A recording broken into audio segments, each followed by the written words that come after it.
와, 진정한 축구의 극장이죠. 프리미어리그의 무대는 항상 예측 불가능한 전개로 가득 찬 듯합니다. 리버풀의 승리는 그들의 꾸준함을 보여주는 반면 맨유와 아스톤 빌라의 경기는 마치 뜨거운 열정이 고스란히 담긴 드라마 같았습니다. 이 경기에서 맨유의 후반전 폭발은 마치 조용한 호수에 던져진 돌멩이처럼 경기의 흐름을 완전히 바꿔놓았어요. 리버풀은 자신들의 특유의 전략적 접근과 집중력을 바탕으로 승리를 거두며 정상의 자리를 지켰습니다. 그들의 경기는 마치 잘 짜여진 오케스트라처럼 조화롭고 체계적이었죠. 반면 손흥민과 살라의 득점왕 경쟁은 숨가쁜 마라톤과도 같습니다. 이 두 선수의 경쟁은 토트넘과 리버풀 그리고 개인적인 영광을 향한 치열한 다툼을 상징합니다. 토트넘으로서는 리버풀의 승리가 조금은 아쉬울 수 있지만 아스날과 맨유의 경기 결과는 그들에게 유리한 방향으로 흘러가고 있습니다. 이번 라운드의 결과는 토트넘에게 중요한 기회를 제공하며 그들이 상위권으로의 도약을 위한 발판을 마련할 수 있는 절호의 찬스가 되었죠. 이제 토트넘은 자신들의 경기에서 승리를 거두어야만 상위권 경쟁에서 유리한 위치를 점할 수 있습니다. 그들의 경기는 마치 결정적인 순간에 찾아온 기회처럼 보입니다.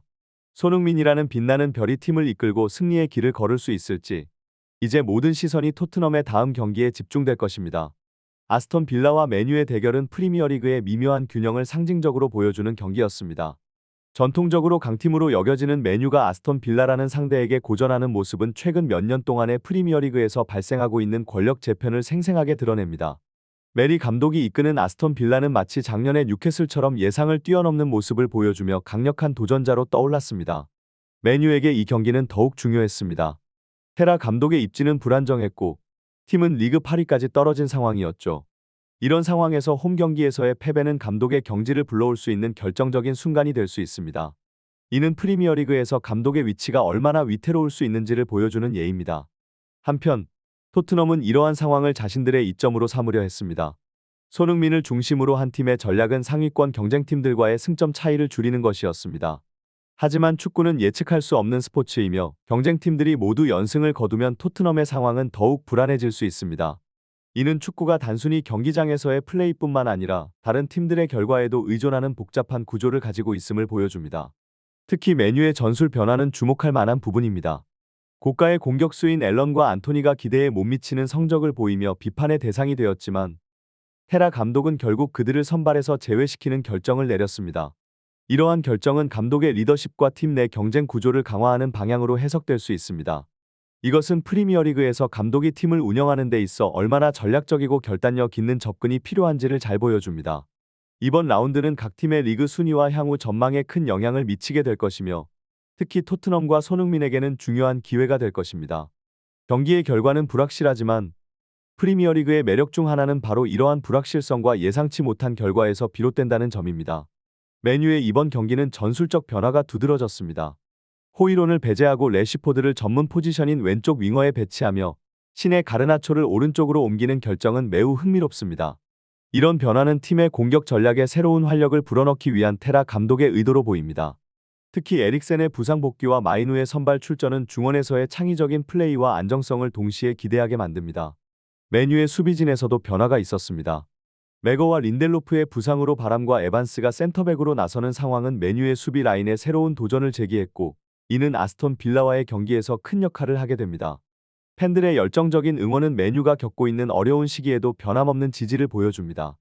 이런 팬들의 지지는 팀에게 큰 힘이 되며 특히 홈 경기에서의 추락을 막기 위한 중요한 요소로 작용합니다. 경기 자체는 팽팽한 분위기 속에서 진행되었습니다. 에릭센의 발리 슈팅은 맨유의 공격적인 의지를 보여주는 장면이었지만 아쉽게도 골키퍼 정면으로 향했습니다. 아스톤 빌라의 프리킥 상황에서 발생한 특이한 장면은 경기의 긴장감을 한층 높였습니다. 아스톤 빌라 선수가 골키퍼보다 앞으로 나간 것은 주심과 대화를 이끌어내며 경기에 대한 관심을 더욱 증폭시켰습니다. 이런 상황들은 프리미어리그 경기의 매력을 여실히 보여줍니다. 경기의 각 순간은 예측할 수 없는 결과를 낳으며 각 팀과 선수들의 전략과 실력이 시험받는 장이 됩니다. 맨유와 아스톤 빌라의 경기는 단순한 축구 경기를 넘어서 각 팀의 전술적 진화와 선수들의 개성이 빛나는 순간들로 가득 차 있습니다. 이러한 경기들이 프리미어리그를 세계에서 가장 매력적인 축구 리그 중 하나로 만드는 요소입니다. 아스톤 빌라의 프리킥 득점 장면은 맨유의 수비 조직력에 심각한 문제가 있음을 드러내는 순간이었습니다. 아무도 볼을 건들지 못한 채 허무하게 골로 연결된 이 장면은 맨유 수비진의 주의력 부족과 반응 속도의 미비를 여실히 보여주었습니다. 이어진 코너킥 상황에서도 아스톤 빌라가 또 다시 득점을 기록하며 맨유의 수비 라인의 취약점을 노출시켰습니다. 이러한 상황에서 맨유의 경기 운영에 변화가 필요했음에도 불구하고 테라 감독은 후반전에도 별다른 전술적 조정을 하지 않았습니다. 이는 그의 경기 운영에 대한 고집스러운 접근을 나타냅니다. 선수들의 위치 변경이나 전술 변화를 통해 경기의 흐름을 바꾸려는 노력이 필요했음에도 그러한 변화가 없었다는 점은 비판의 대상이 될 수 있습니다. 하지만 후반전에 들어서자마자 맨유가 보여준 장면은 팀의 잠재력을 엿볼 수 있는 순간이었습니다. 빠르고 정확한 원터치 패스와 역습, 그리고 레시포드의 크로스와 가르나초의 득점은 맨유의 공격 능력을 여실히 드러냈습니다. 가르나초의 이 득점은 그의 성장과 잠재력을 확인하는 중요한 순간이었지만 불행히도 오프사이드 판정으로 인해 득점은 취소되었습니다. 이러한 상황은 맨유의 현재 상태를 상징적으로 보여줍니다. 개별 선수들의 능력은 분명 높지만 팀으로서의 조직력과 일관성 있는 전술 실행에는 여전히 부족함이 있는 것으로 보입니다. 테라 감독의 무표정은 아마도 그가 이러한 상황을 인식하고 있으며 팀의 문제를 해결하기 위한 더 깊은 고민이 필요함을 나타내는 것일 수 있습니다. 이 경기는 맨유에게 있어 수비 조직력의 중요성과 전술적 유연성의 필요성을 다시 한번 강조하는 계기가 되었습니다. 맨유의 반격은 아스톤 빌라의 수비 라인이 높게 유지되면서 더욱 효과적이 되었습니다. 에메리 감독의 전략은 공격적이고 대담한 면모를 보여주었지만 그로 인해 뒷공간이 취약해진 것이 레시포드의 활약을 돋보이게 만들었습니다. 후반 53분에 나타난 레시포드의 기회는 아스톤 빌라 골키퍼의 발빠른 대처로 인해 결실을 맺지 못했지만 맨유의 공격적 의지를 드러내는 순간이었습니다. 후반 57분부터 시작된 맨유의 연속된 득점은 경기의 분위기를 완전히 뒤집었습니다. 아스톤 빌라 수비수의 실수를 이용한 맨유의 역습, 키패스, 레시포드의 크로스, 그리고 가르나초의 완벽한 마무리는 팀의 전술적 능력과 개별 선수들의 기량이 어우러진 멋진 장면이었습니다. 가르나초의 멀티골은 그의 재능과 잠재력을 증명하는 순간이며 테라 감독의 전술적 선택이 얼마나 효과적이었는지를 보여줍니다. 아스톤 빌라의 수비 실수가 연속적으로 나타나면서 맨유는 기회를 살려 역전에 성공합니다. 특히 젊은 선수인 가르나초가 팀에 큰 기여를 하며 맨유의 승리를 이끌었습니다. 이러한 경기 전개는 맨유에게 있어 중요한 순간이었으며 테라 감독의 용병술과 전술적 선택이 잘 드러난 경기였습니다. 이 경기는 맨유가 어려운 상황을 극복하고 역전승을 거두는 과정을 보여주었습니다. 이는 팀이 위기 상황에서도 끈기 있게 싸우고 변화를 주어 상황을 반전시킬 수 있는 능력을 가지고 있음을 증명합니다. 맨유의 이러한 성과는 향후 경기에서도 긍정적인 영향을 미칠 것으로 기대됩니다. 맨유의 역전승은 팬들에게 감동적인 순간을 선사했습니다. 특히 호위 루니의 교체 장면에서 보여진 팬들의 기립박수는 그가 팀에 대한 기여와 축구에 대한 열정을 인정받는 순간이었습니다. 맨유는 끈질긴 플레이와 뛰어난 개인 기량으로 아스톤 빌라를 꺾었으며 이는 팀의 역량과 정신력을 강조하는 중요한 경기였습니다. 가르나초의 추가 멀티골과 레시포드의 활약은 맨유 팬들에게 큰 선물이었습니다.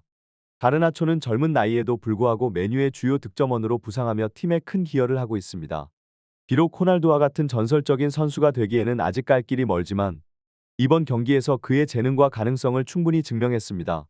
이번 승리로 맨유는 상승세를 이어가지만 토트넘과의 다음 경기에서 손흥민 없이 대결해야 하는 상황은 팀에게 도전이 될 것입니다. 토트넘은 손흥민이라는 핵심 선수 없이도 맨유를 상대로 어떻게 경기를 펼칠지 귀추가 주목됩니다. 한편 노팅엄이 뉴캐슬을 대파한 것은 또 다른 주목할 만한 결과입니다.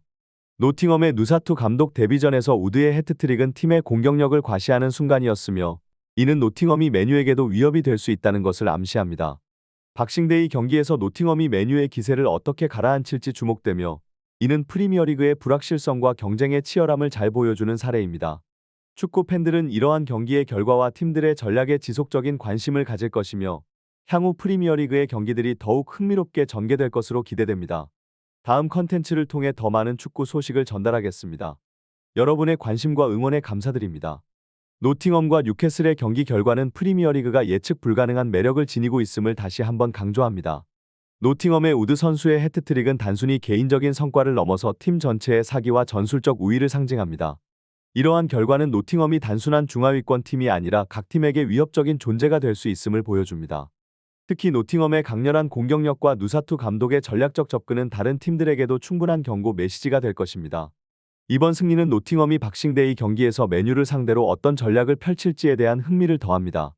맨유는 최근 득점력과 상승세를 보이고 있지만 노팅엄과 같은 팀이 보여준 역동성과 공격력은 맨유에게도 새로운 도전이 될 것입니다.